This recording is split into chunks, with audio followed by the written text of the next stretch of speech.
Her name was Michelle. She was from a local parish here in St. Louis. She was in her late 20s, athletic, energetic, tremendous vitality, and she very much wanted to be a part of the parish, and she was.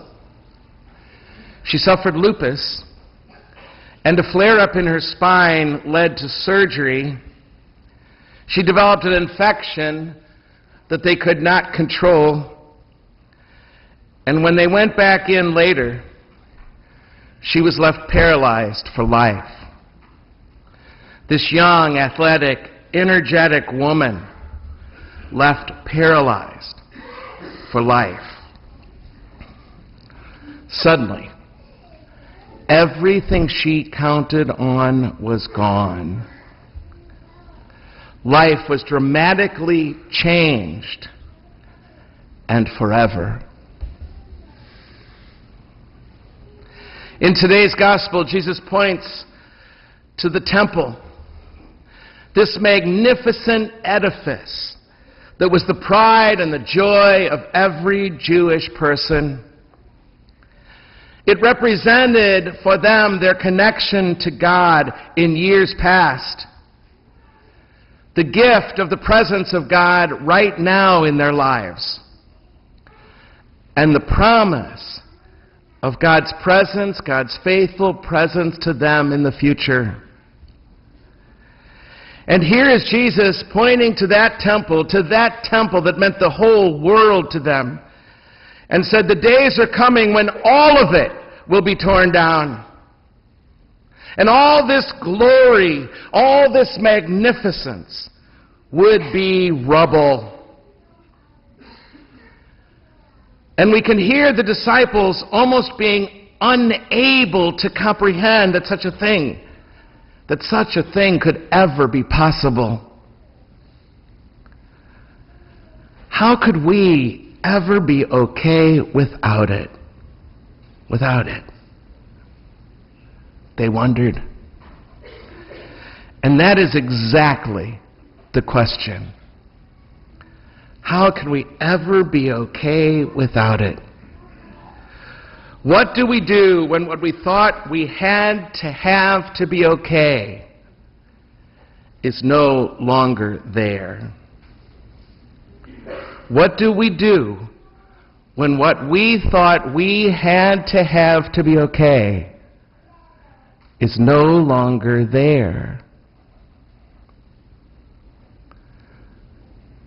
Certainly our temples get torn down. We get the pink slip from the company we worked for years. Somebody important to us that we rely on day in and day out, ups and leaves town or dies. Mom and Dad get divorced. Or we begin to see that these two heroes have clay feet after all. We didn't make the team. We didn't get into the school of our choice, or the major, or the career we always dreamed of for ourselves is just not working out. Our candidate loses the election. We find out that our girlfriend or boyfriend has a crush on somebody else.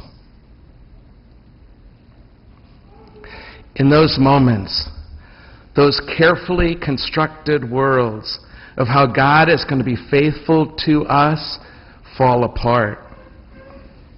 These temples, these sources of security and stability and safety in our lives go away.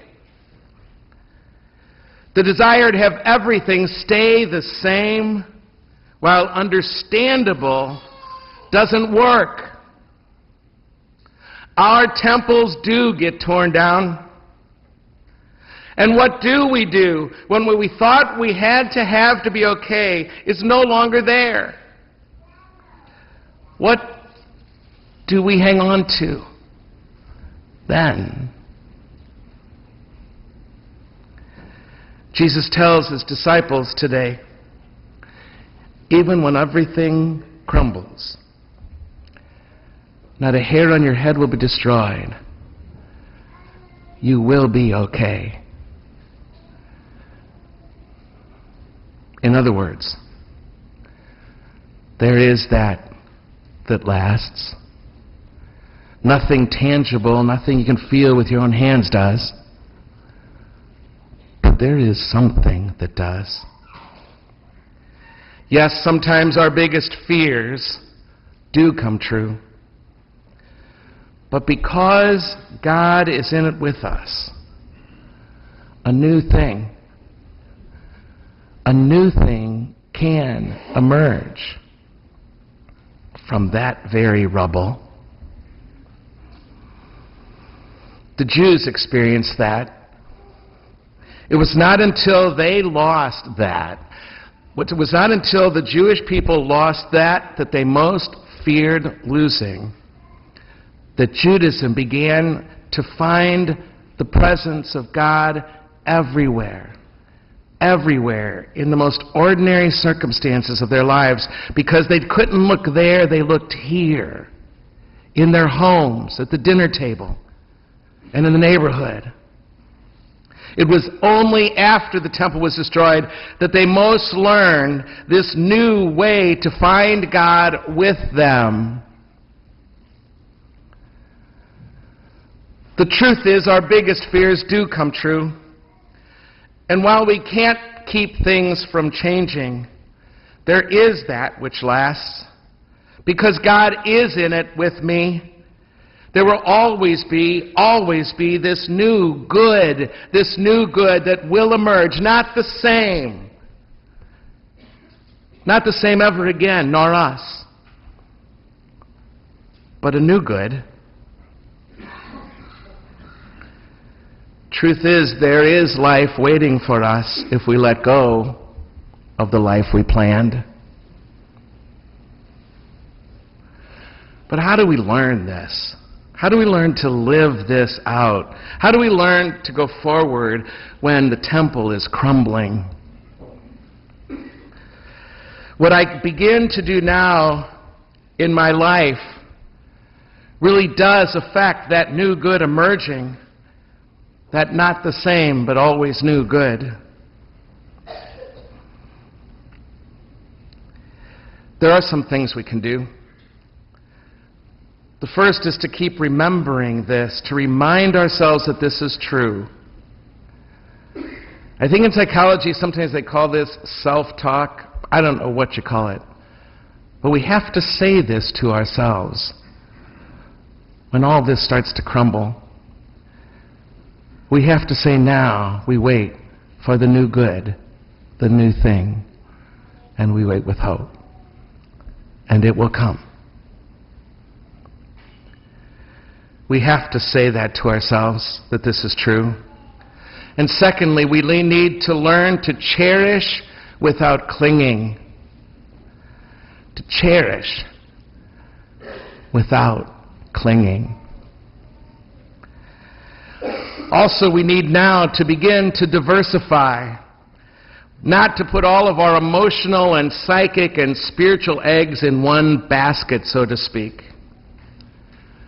To make sure there's not this one thing, one person, one community that satisfies. That we never let that just be true. But that already we look for it here and beyond here, wherever that is.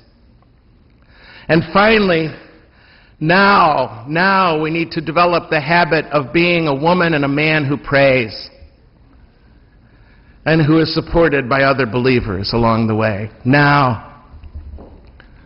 not to wait till that temple falls, but now you're doing it right now by being here, you guys. But this is it. This is what it's about, to have this habit in place so that when the temples fall, you have some place to go.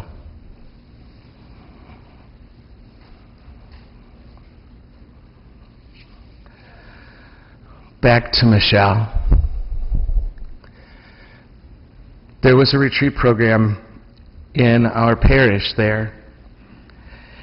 And at the end of the retreat, it was our habit to pass the microphone and share what the retreat was like for each of us. And when Michelle had her turn at the mic, she said, "What I learned from this retreat is that you don't need two legs to walk with Jesus. You don't need two legs to walk with Jesus." None of us had heard from Michelle then after that for years, because I had moved from that parish to another parish. And one afternoon, I just happened to be listening to the news. And there on the news, on the radio, there were a group of people who were in the city, and they were protesting access to sidewalks for the handicapped downtown here in St. Louis. And as I listened to it, they handed the mic to a woman. They said her name was Michelle.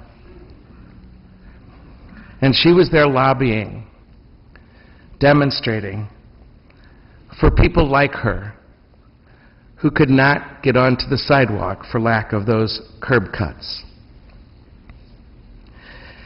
And I found myself so moved that what she learned when and only when her own personal temple was torn down. That you don't need two legs to walk with Jesus.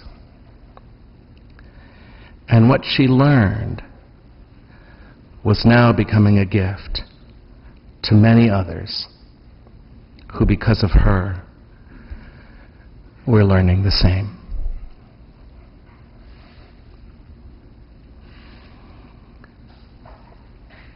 Michelle's story reminded me of an old sign I saw once. The world is going to end, but it doesn't have to be the end of the world.